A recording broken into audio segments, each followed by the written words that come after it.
Welcome to Sweet Life Beat Life. We hope this video helps.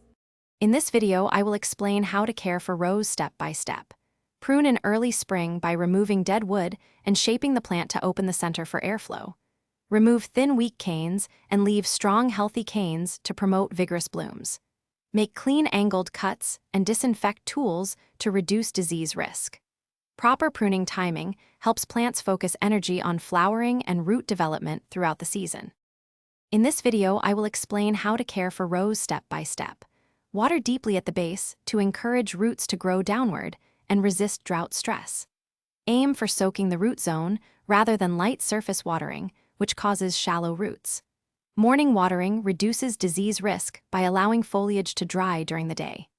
Check soil moisture regularly and adjust frequency in cooler or rainy periods to prevent overwatering. In this video, I will explain how to care for rose step by step.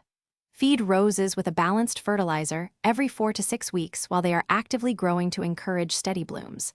Enrich soil with compost to improve texture and water retention so roots thrive. Check pH and keep it slightly acidic for best nutrient uptake. Avoid over-fertilizing late in the season to prevent tender new growth before dormancy. Thanks for watching. Consider subscribing if we helped you.